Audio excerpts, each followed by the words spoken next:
Atos capítulo 18, versículos 1 e 3, depois dos versículos 18 ao 28.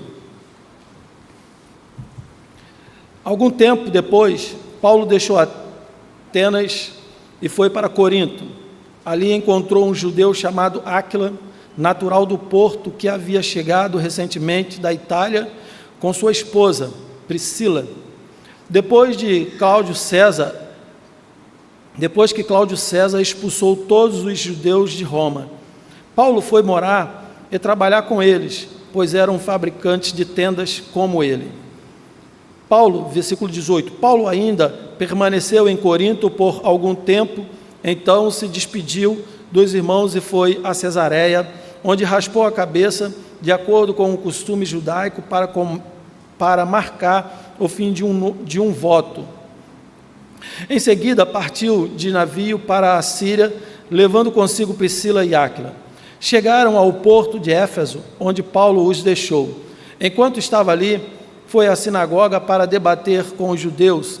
Eles pediram que ficassem mais tempo, mas ele recusou. Ao despedir-se, Paulo disse: voltarei depois, se Deus quiser. Então zarpou de Éfeso. A parada seguinte foi no porto de Cesareia, de onde subiu a Jerusalém e visitou a igreja.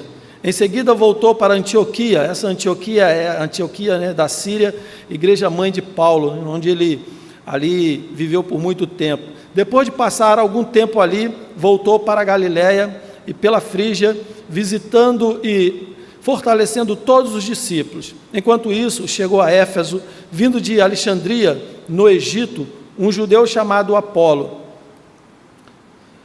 Era um orador eloquente que conhecia bem as Escrituras, tinha sido instruído no caminho do Senhor e ensinava a respeito de Jesus com profundo entusiasmo e exatidão. Embora só conhecesse o batismo de João, quando o ouviram falar corajosamente na sinagoga, Priscila e Áquila o chamaram de lado e lhe explicaram com mais exatidão o caminho de Deus. Apolo queria percorrer a Acaia e os irmãos de Éfeso o incentivaram. Escreveram uma carta aos discípulos de lá, pedindo que o recebessem bem. Ao chamar, foi de grande ajuda àqueles que, pela graça, haviam crido, pois em debates públicos refutava os judeus com fortes argumentos, usando as Escrituras, demonstrava-lhes que Jesus é o Cristo. Nós vamos pensar nesta noite sobre o tema servir juntos, e a minha oração é que Deus nos dê o discernimento necessário para entender a sua palavra. Vamos iniciar o mês de maio pensando em família e em relacionamentos, e o mês de maio sempre foi separado para falar de família, e é tido aí como o mês da família, e acredito que não deve ser apenas no mês de maio esse tema ser pensado, e tem que ser durante todo o ano. Nós nessa noite iremos começar, e em outra oportunidade vai ter a segunda parte do que vamos começar a pensar. Servir juntos, e vou falar deste casal, Áquila e Silas, mas quero fazer uma pergunta a vocês: qual o sentido de casar? Pois no século XXI essa pergunta tem sido bastante pertinente. Qual o sentido de casar? Num determinado livro, Casais Inteligentes Enriquecem Juntos, escrito em 2004 pela editora Sextantes, e o autor foi um consultor e é um consultor financeiro, Gustavo Cerbasi. Ele diz o seguinte nesse livro: administrar o dinheiro para dar uma incrementada no seu relacionamento é um dever de casais inteligentes que caminham juntos. Então ele escreve um livro dizendo que para você ter um bom relacionamento conjugal, uma das prerrogativas é você saber, você mulher, você marido, conjugar de uma forma correta o dinheiro dos dois, saberem como administrar bem o dinheiro dos dois. Então, essa é a ideia do livro desse consultor financeiro, para que estes casais, e ele bota lá o nome do título, o título do livro, Casais Inteligentes Enriquecem Juntos. Para ele, esses casais precisam ter esse equilíbrio. E esse livro deu aí título a dois filmes, né? Ele tem esse pensamento.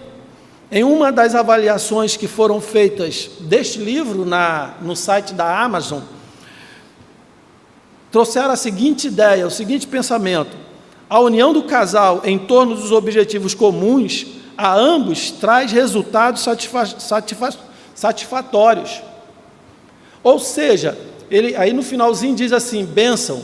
Então, quando um casal, segundo o pensamento dos seguidores lá do site da Amazon, pensam junto, são unidos em torno de objetivos comuns, ambos trazem resultados satisfatórios, ou seja, trazem bênção. Então, se eu penso em viver uma vida feliz, mas eu penso junto com o meu marido ou com a minha esposa, eu vou ter bons resultados. Se eu penso administrar bem o meu dinheiro com o meu marido e minha esposa, eu vou ter bons resultados. Aí diz, no final, bênção. Mas, queridos, se de fato é bênção, eu deixo com vocês, em algum momento, se tiver interesse, procurar o livro e ler, e fazer a avaliação à luz da cosmovisão, né, da visão bíblica, para ver se de fato é isso mesmo. Mas uma coisa é inquestionável: sem objetivos comuns, que também envolvem finanças, não se chega muito longe, sobretudo no casamento, sobretudo na vida a dois, sem objetivos comuns. Muitos problemas temos nos relacionamentos porque as pessoas têm objetivos diferentes. E isso, estamos falando de família, estamos falando de casamento, estamos falando de vida em comum, casados. Mas isso acontece nos grupos também, na sociedade. Se em determinado grupo eles não tiverem objetivos comuns, não vai dar certo, cada um vai puxar para um lado. Há um princípio bíblico que mostra bem claro isso, diz Amós, no seu livro, capítulo 3, versículo 3, que diz: andarão dois juntos, se não houver entre eles acordo? Não vão andar, não dá para andar. O apóstolo Paulo não conseguiu caminhar com Marcos, e Barnabé queria que Marcos fosse na missão, e Paulo não queria, então não tem acordo, então se separaram. Barnabé leva Marcos, e Paulo vai por um outro caminho, sem Marcos, porque não dá para andar dois juntos se não tem acordo. Se separaram, se tornaram inimigos? Não, mas se separaram. Anos depois, ou meses depois, Paulo recobra a consciência e chama João Marcos para o ajudar. Ele percebe que Marcos era importante no ministério dele, mas não dá para andar juntos se não tiverem acordo. Então a resposta a essa pergunta retórica do profeta é não. Não dá para andar junto quando não tem acordo, não dá. Esta é a maior dificuldade da sociedade, a dificuldade de todo e qualquer ser humano. Todo e qualquer ser humano. Então, muitos relacionamentos se destroem porque não há objetivo comum. Alguns anos atrás, numa determinada reunião de presbitério não, de sínodo, um determinado presidente do presbitério falou assim: se é o dinheiro que nos divide, joguemos o dinheiro fora, mas vamos continuar juntos. Ou seja, um objetivo comum precisa unir as pessoas, em especial os casados, em especial aqueles que querem caminhar juntos. Temos que ter objetivos comuns, senão não vamos conseguir andar juntos. Então, esta é a dificuldade que todo e qualquer ser humano, por causa do pecado, enfrenta. Andar de acordo com o outro é difícil, as pessoas querem que todo mundo sejam iguais, mas iguais conforme a sua vontade, não igual à vontade do outro. Mas o que é que tem de comum? O que tem de comum, a gente segue, o que tem de diferente, a gente joga fora. Ou seja, construir, cultivar e concluir objetivos comuns com quem quer que seja, deve ser a meta de qualquer cidadão, principalmente dois casados. Isso, dentro da igreja, precisa também ser uma norma. Se não tivermos objetivos comuns, vamos ser pessoas divididas. Precisamos ter objetivos comuns. Muito difícil na mente de muitas pessoas essa ideia. Para qualquer pessoa, sabemos que é um desafio. E se há uma área inflamável para todo mundo, em qualquer casamento ou relacionamento, é a área financeira. Meu dinheiro. Meu dinheiro. Uma das primeiras coisas que eu disse para Renan e Ruama é nosso dinheiro. Não é meu dinheiro, não é seu dinheiro, é nosso dinheiro. Casou, é nosso dinheiro. Um dos problemas sérios no divórcio, quando a gente vai nas varas de família, é esse, dinheiro. A maioria é dinheiro. Dinheiro. E o homem, a gente chama isso de violência patrimonial. O homem segura o dinheiro, principalmente quando a mulher não trabalha, porque violenta ela patrimonialmente. Ela não tem nada, não construiu nada. Esse é um defeito do homem. Mas é difícil lidar com essa questão financeira em todo lugar. Mas por quê? Vejamos o que diz Jesus Cristo em Mateus capítulo 6, versículo 21. Onde seu tesouro estiver, ali também estará seu coração. Esse é um problema do ser humano. Aonde o tesouro dele está, ali está o coração dele. Então, se o tesouro dele é o dinheiro, o coração dele vai estar. Se o tesouro dele é uma pessoa, o coração dele vai estar ali. Se o tesouro dele é viajar e sair pelo mundo, o coração dele vai estar ali. E ninguém vai mudar esse coração, a não ser o sobrenatural de Deus. Isso significa que naquilo em que você gastar ou deixar de gastar seu dinheiro, ali também estará visível, despedido, o seu coração. Aonde eu vou gastar o meu dinheiro? Ali está o teu coração. Aonde você deixar de gastar, ali está o seu coração. Mas quem de nós, queridos, adora sair por aí, contando para todo mundo aquelas coisas mais secretas do nosso coração, do nosso íntimo? É difícil, né? Eu estou passando por essa dificuldade, eu preciso de ajuda aqui, eu preciso fazer isso. Às vezes, a pessoa só conta quando não tem mais solução. Aí ela conta, aí não tem mais jeito, já está fadada à morte. Mas a maioria das pessoas, ninguém quer contar o mais profundo do seu coração. Para Deus não tem como não contar, porque Deus conhece, como diz o Salmo 139, por mais profundo que você desça num abismo, Deus ali conhece o seu coração.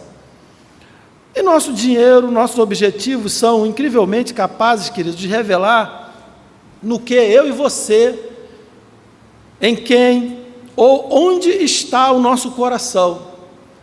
Então, aonde está o nosso coração? Alguém já disse que quer conhecer o homem, dá poder a ele, para alguns dá dinheiro a ele. E certamente a gente vai conhecer este cidadão.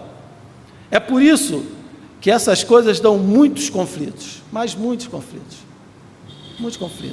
As pessoas são presas às questões materiais, principalmente o dinheiro. Minha mãe falava assim: eu não entendo você. Por que tu não esquenta a cabeça com isso? Eu falei: mãe, isso é só matéria. Ela achava que eu tinha que lavar, limpar carro, cuidar de carro como se fosse um Deus. Mas esse era um pensamento da minha mãe, não meu. É matéria, não serve de nada, a não ser levar para um lugar e trazer para o outro, nada mais do que isso. Um carro ou o dinheiro que você tem não diz quem você é. Nunca vai dizer, por mais dinheiro que você tenha, por mais que o carro seja bonito, o que for, ou de luxo como falam, ele não diz quem você é, nunca vai dizer. É por isso, queridos, que muitas pessoas, não todas, né, mas muitas pessoas, preferem andar a viver sozinhas do que mal acompanhadas. Porque tem pessoas que não dá para andar com elas. Não ter que prestar contas a ninguém também é um problema de algumas pessoas. É melhor andar sozinho do que mal acompanhado, mas também eu não quero andar com as outras pessoas porque eu não quero prestar conta. Ninguém se mete na minha vida, não devo dar satisfação a ninguém. Não quero prestar contas. Não ter que andar em acordo com quem quer que seja. A gente foge, a gente não quer andar de acordo, não quer prestar ali uma obediência. Não ter que se permitir julgo sobre os ombros e prosseguir no ritmo de outras pessoas. Essa semana eu assisti um filme e ele disse assim, o cidadão, ele era deficiente. E um homem começou a olhar para a vida daquele menino, e aquele menino ele tocou no coração desse homem, e ele conquistou a mãe, terminaram se casando, e ele conseguiu fazer com que o menino tocasse. E esse menino tinha um talento fora de série, apesar da sua deficiência. Ele conseguiu ser um exímio tocador de pianos. Mas no último dia em que ele ia fazer, ele ia tocar para poder disputar e tentar ganhar o prêmio, ele decidiu não tocar porque ele queria seguir a vida dele. Aí o pai dele, o padrasto, falou assim: você tem que tocar. Aí ele disse: eu não tenho que tocar. Mas por que você não vai tocar? Porque eu não quero mais ouvir você mandar na minha vida, estou cansado de você me mandar, não quero mais que você mande, eu quero viver a minha vida. É isso, as pessoas não querem que outras mandem nelas. Só que o filme passou, o menino depois recobrou a consciência, foi lá pedir perdão ao pai, viu que estava errado e foi lá tocar. Mas nem todo mundo recobra a consciência. As pessoas não querem obedecerem, não querem prosseguir no ritmo de outras pessoas, não ter que se envolver e até sofrer com os problemas de alguém, não ter que rever palavras, posturas, prioridades o tempo todo, não ter que submeter pensamentos, desejos ou vontades a outra pessoa, enfim. É por isso, queridos, que o casamento é uma realidade inimaginável para alguns. Para alguns, porque a pessoa casa, mas não quer se submeter. Tem gente que casa e acha que ainda é solteiro e quer fazer, não devo satisfação a você. Os que estão de fora até acham que está certo. É inflamável para os outros que estão de dentro. Então, casar é um desafio, porque a gente tem que deixar algumas coisas para trás. Há vantagens em se casar? Casar-se para quê? Há vantagens? Quando adentramos no Antigo Testamento, em especial no livro de Salomão, Eclesiastes, escrito por ele, encontramos uma personagem bíblica uma passagem bíblica determinante sobre esse assunto, a respeito do companheirismo, de ser companheiro. Observe com atenção em alguns dos benefícios do casamento.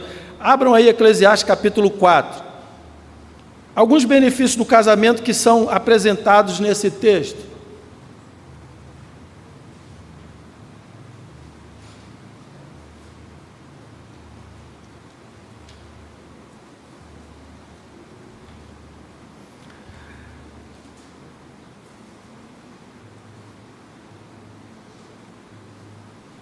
Você vai enxergar no texto aí dedicação recíproca. Isto é, o trabalho de ganhar a vida, lidar com pressões ou problemas, sofrer desapontamentos, é mais fácil quando compartilhado a dois. Versículo 9, é melhor serem dois que um, pois um ajuda o outro a alcançar o sucesso. Em outra versão diz, melhor é serem dois do que um, porque tem melhor paga do seu trabalho. Caminhar em dupla, casado, é melhor do que andar só. Melhor do que andar só, até porque é uma ordem de Deus, não é bom que o homem esteja só.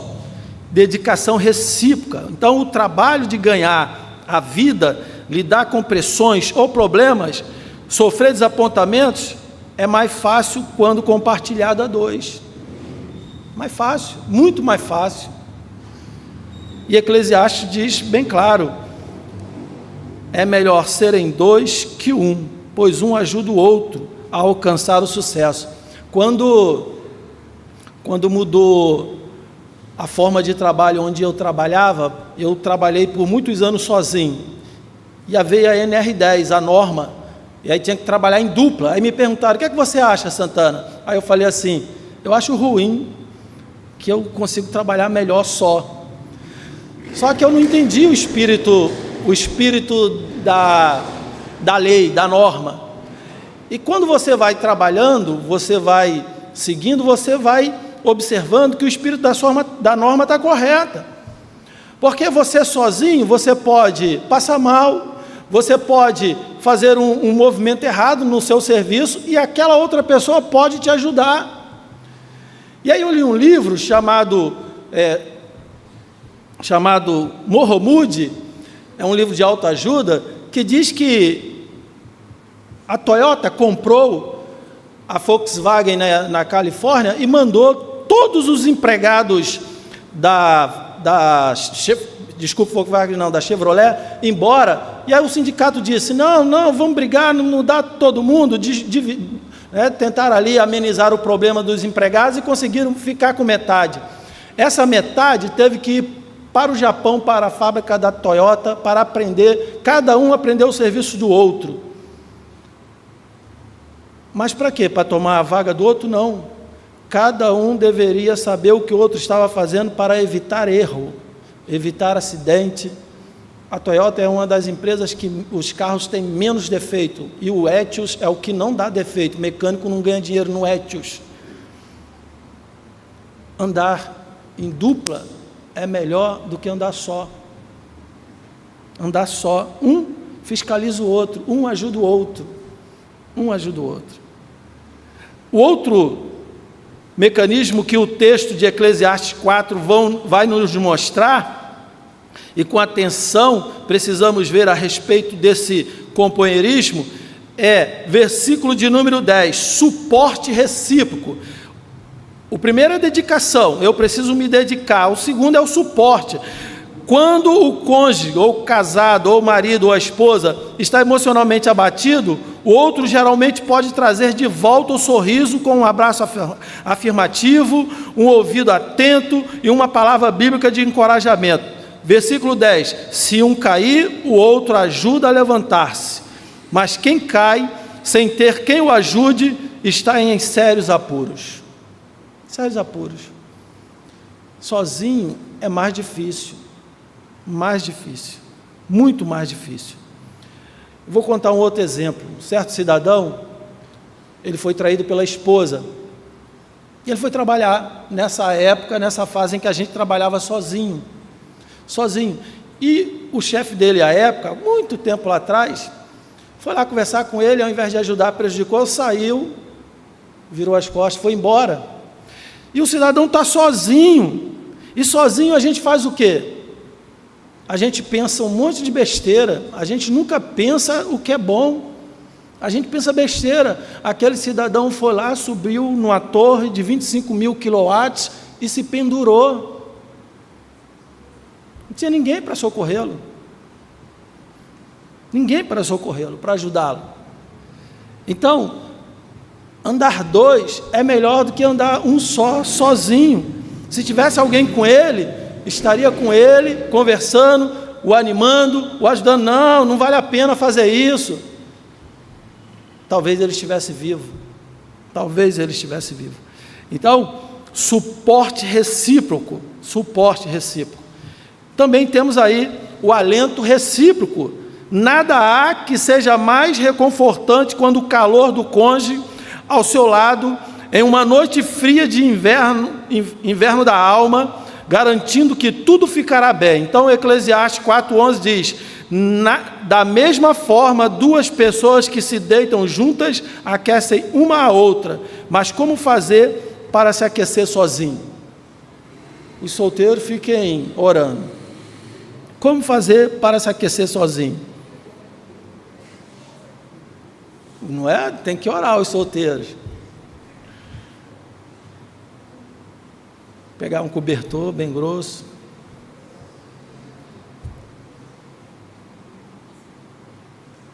Alento recíproco. O outro ajuda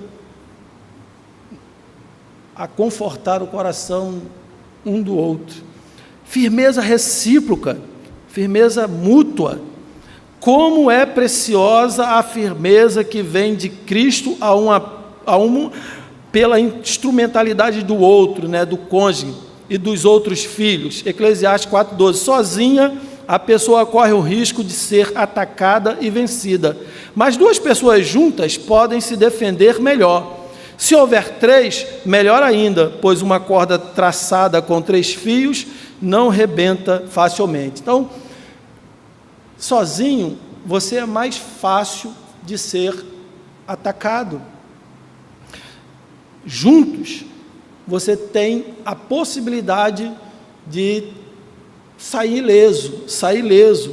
Assim sendo, queridos, a pergunta ainda está para ser respondida: casar-se para quê? Para que casar? Os japoneses não querem casar, estão lá com 25, 30 anos, não querem mais casar. Alguns casam com aquela, como é o nome? Oi? Inteligência inteligente, artificial, né? Onde a Júlia está rindo ali, porque eu repeti, fiz uma redundância, né? Inteligência inteligente. Mas eles não querem casar com pessoas, se casam com a imagem lá da inteligência artificial, porque dá trabalho casar com gente. Achar esses requisitos, essas prerrogativas todas em alguém é difícil, ninguém quer. O mundo mudou. Então a pergunta é: casar-se para quê? Queridos, viver sozinho não foi o que Deus idealizou para o ser humano. Não é bom que o homem esteja só, Gênesis 2,18. Precisamos refletir sobre o que escreveu Salomão, ainda em Eclesiastes, capítulo 4, versículos 7 e 8. Observei outra coisa que não faz sentido debaixo do sol. É o caso do homem que vive completamente sozinho, sem filho nem irmão, mas que ainda assim se esforça para obter toda a riqueza que puder. A certa altura, porém, ele se pergunta: para quem trabalhar? Para quem trabalho? Porque deixo de aproveitar todos os prazeres. Nada faz sentido e é tudo angustiante. Veja que o autor de Eclesiastes está dizendo que alguém que vive só, trabalha, não sabe para quê ou para quem trabalhar, o que vai fazer, e ele diz que é angustiante. Então, viver só nunca foi algo nascido no coração de Deus. Mas, de fato, criar filhos, sobreviver a contratempos financeiros, suportar doenças ou problemas, tomar decisões difíceis, tudo isso é mais difícil sozinho. É mais difícil sozinho. Se você adoece em casa sozinho, você pode vir a óbito. Tudo é mais difícil sozinho. Mas um casal pode orar um pelo outro e suportar juntos as tribulações, enfrentando os desafios da vida, com mais firmeza, com mais alento, com suporte, com dedicação, compartilhados um pelo outro. Sozinho, tudo é mais difícil. Então chegamos ao nosso texto. Paulo avista esse casal, Áquila e Priscila, e ele olha para esse casal e vê esse casal um modelo. Paulo olha para esse casal e observa que esse casal é alguém que vai trazer algum exemplo ou algum testemunho para a sociedade. O texto que lemos vai nos mostrar isso. Ao passarmos de Eclesiastes capítulo 4, Atos 18, nós achamos esse casal que está à vista de todos que foram apresentados por Lucas, ou seja, sob a inspiração do Espírito Santo, Lucas mostra à sociedade um casal que é vitrine para aquela sociedade, que vai ser visto por todos aqueles que estão naquela sociedade. Esse casal passa a ser um modelo. Temos Áquila e Priscila, os quais, sem dúvida, desfrutaram desses 4 benefícios da vida de casais que citei aqui: firmeza, alento, suporte, dedicação mútuos. Áquila e Priscila. Mas eles desfrutaram deles? Sim, mas eles desfrutaram de algo que é importantíssimo, principalmente para o nosso mundo cristão, que a gente tem visto aí problemas seríssimos. Eles, além de desfrutarem a firmeza, o alento, o suporte, a dedicação mútuos, eles desfrutaram ainda o ministério mútuo. Eles estavam vivendo o ministério do Evangelho juntos. Vou para a igreja, eu também vou. Vamos evangelizar, eu também vou. Vamos visitar a igreja tal, eu também vou. Nunca ia só um ia, o outro não ia. Não, os dois sempre estavam fazendo tudo para que o Evangelho fosse pregado. Ministério mútuo. Tudo o que Deus nos dá na vida, queridos, todos os benefícios que se desfrutam na vida conjugal, tudo que Deus nos dá, servem todos para o mesmo fim: glorificar o nome de Deus, exaltar a Deus, fazer com que Deus seja exaltado. Então, de fato, o casamento serve a este fim: ilustrar a união entre Cristo e a igreja, como diz Efésios capítulo 5. É nessa missão que Deus quer que os casais estejam, a de ilustrar a união entre Cristo e a igreja, e tudo mais que isso envolve na prática. Que casais encontrem a verdadeira realização e felicidade de verdade, mas juntos no ministério. Foge-se dessa missão e se acaba por perder a graça quando não querem viverem a vida a dois no ministério. Sabe por que acaba a graça na vida de alguns casais? Porque toda vez que se usa alguma coisa para aquilo que ela não foi projetada, logo se quebra. Então, se eu fui chamado para glorificar a Deus e eu não faço, logo se quebra. A graça não está sobre mim. Eu estou me apartando da graça. Então, a mesma coisa é verdade para o casamento. A razão pela qual o casamento perdeu o seu valor nesta sociedade é pela qual já perdeu a graça para muitos que se mantêm casados. É que as pessoas abandonaram o propósito do casamento, ou seja, ilustrar a união entre Cristo e a igreja e tudo mais que isso envolve na prática. Então, do jeito que Deus diz que Cristo e a igreja são um casal, ele é o noivo e ela é a noiva, assim é o casamento, e isso precisa refletir na sociedade. Mas como refletir na sociedade se eu não me coloco nessa posição? O parâmetro do casamento é refletir essa ideia da igreja de Cristo como noiva dele, e tudo mais que envolve. Então é verdade o que estamos dizendo, que a razão pela qual Paulo parece desencorajar o casamento.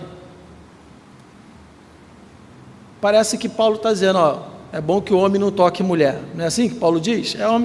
Bom que o homem não toque mulher. Paulo desencoraja por saber, e depois de observar, na prática, que tanto as dificuldades como as delícias do casamento têm potencial enorme para tirar o casado da presença, do culto. Porque é isso, poxa, a gente está sempre para a igreja, vamos passear. Principalmente quando um não é casado, um não é crente, né? Pior ainda a situação. Porque Paulo diz que o homem e a mulher precisam dar tempo para o outro. E solteiro, você vai dar mais tempo para Deus, pelo menos a lógica é essa, apesar da gente não ver isso 100%, o solteiro quer só passear, mas Paulo diz que o solteiro tem mais tempo para se dedicar a Deus, por isso ele decidiu não casar. Mas a lógica que precisa acontecer é que o casal precisa se dedicar também a Deus, mas juntos nesse ministério.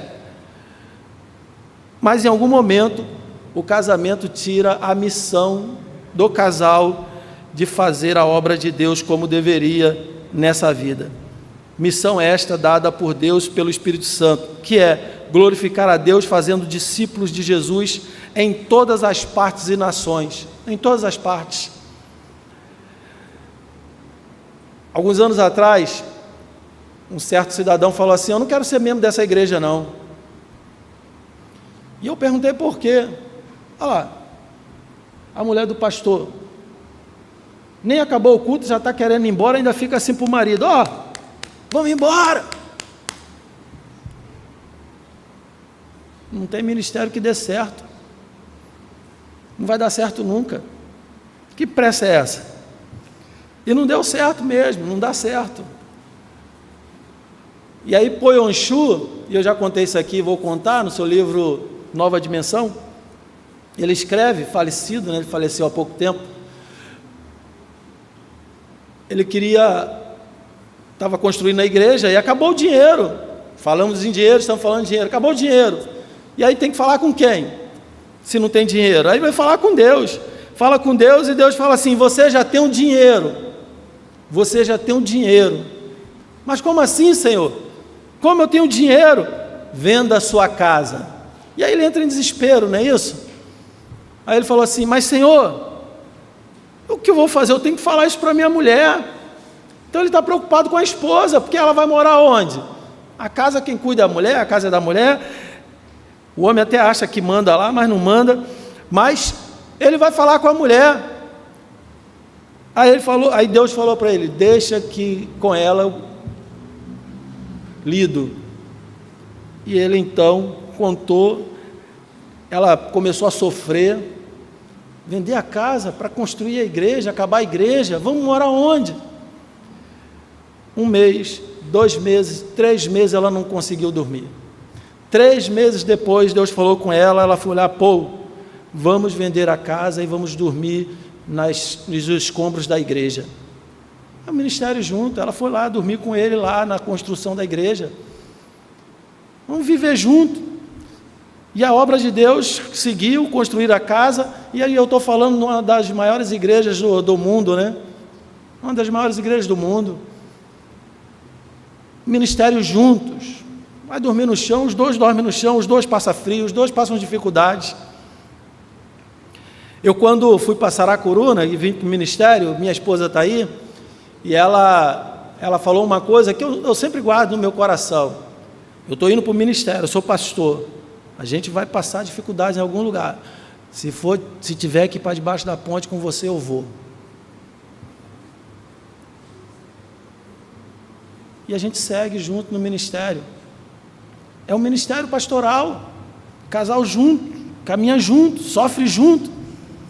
Aqueles, diz o texto, que choram, que se alegram ou que compram coisas, não devem se entregar totalmente à tristeza, à alegria ou aos bens. Aqueles que, vou ler o texto completo de 1 Coríntios 7, 29 ao 35, Paulo dando a orientação: irmãos, isto é o que quero dizer, o tempo que resta é muito curto, portanto, de agora em diante, aqueles que têm esposa devem agir como se não fossem casados. Paulo não está dizendo assim, ó, vou jogar bola, mulher não manda na minha vida. Mentira, Paulo não está dizendo isso não. Tu vai jogar bola, tem que prestar satisfação à mulher. Se ela tiver que sair, você tem que obedecer, ir lá e conversar. Ele está dizendo que a gente precisa ter tempo para o evangelho. Ter tempo. E eu não posso pensar ou estar preocupado: minha mulher não quer que eu vá para a igreja, minha mulher não quer que eu faça isso. Eu não vou ter tempo nunca. Então eu não vou pastorear.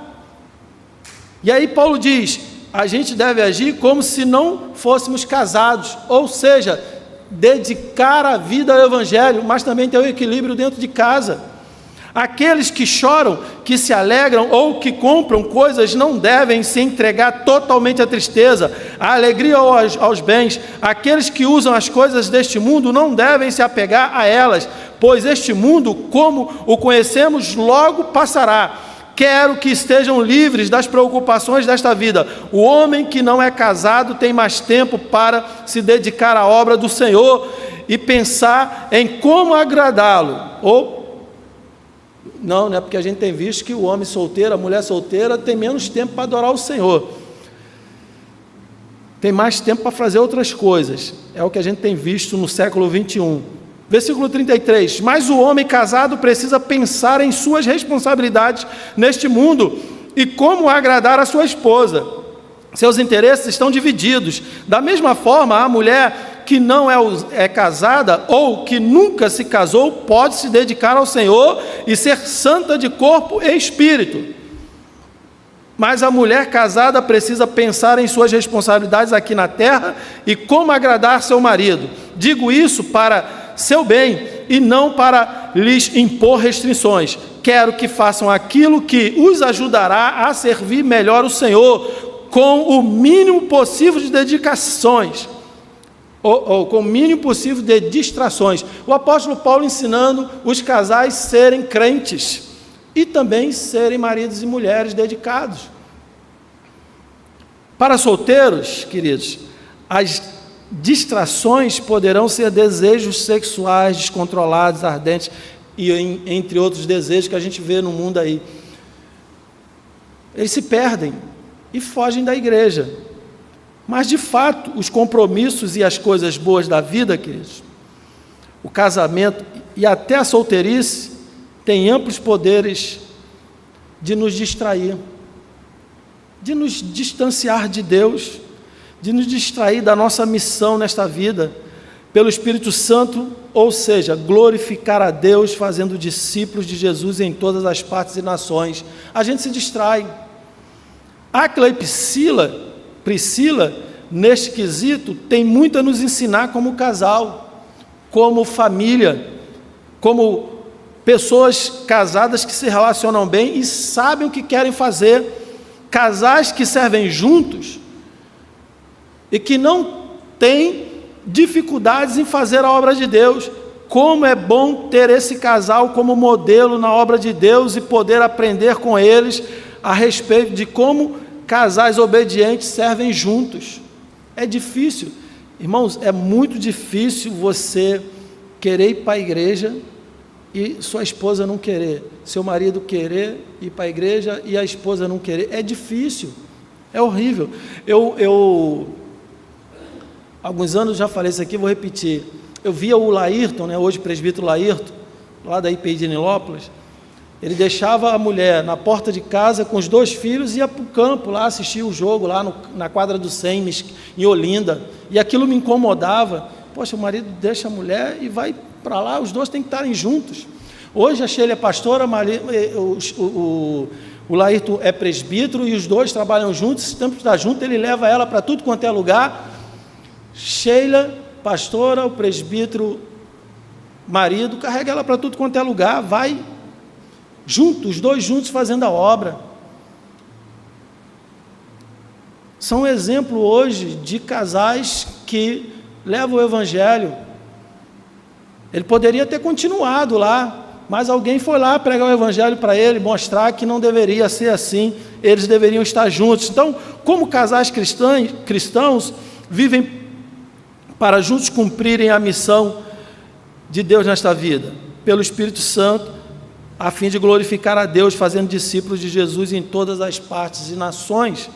Áquila e Priscila nos são apresentados pela primeira vez quando o casal se junta através de Paulo durante sua segunda viagem missionária. E o apóstolo, ele tinha acabado de chegar em Corinto. Veja como os relacionamentos são importantes. Paulo se relaciona com Áquila e Priscila. Paulo, ele vai trabalhar com Áquila e Priscila, e nesse trabalho, é um momento em que Paulo começa a ganhar dinheiro, depois manda uma cartinha para a igreja e diz assim: não quero mais que vocês mandem a oferta para mim, porque eu já aprendi a viver com intento, estou trabalhando, já tenho meu dinheirinho. Veja que Paulo não explorava as igrejas. E ele começa a trabalhar com esse casal. Paulo começa a trabalhar com esse casal, a partir do relacionamento dele com esses dois, ele vai discipulando esse casal. Lemos no texto que esse casal, depois de aprender com Paulo, eles vão estar com Apolo, e eles discipulam Apolo, e Apolo sai para pregar em outro lugar.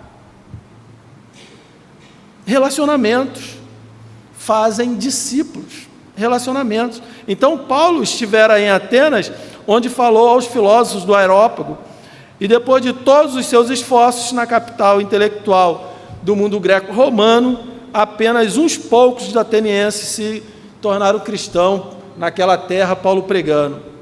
E ele sai dali abatido. Nesse momento, Paulo, por não ver todos os atenienses ali convertidos, ele sai dali meio abatido, deixou Atenas e foi para a capital do Império Romano, a capital grega.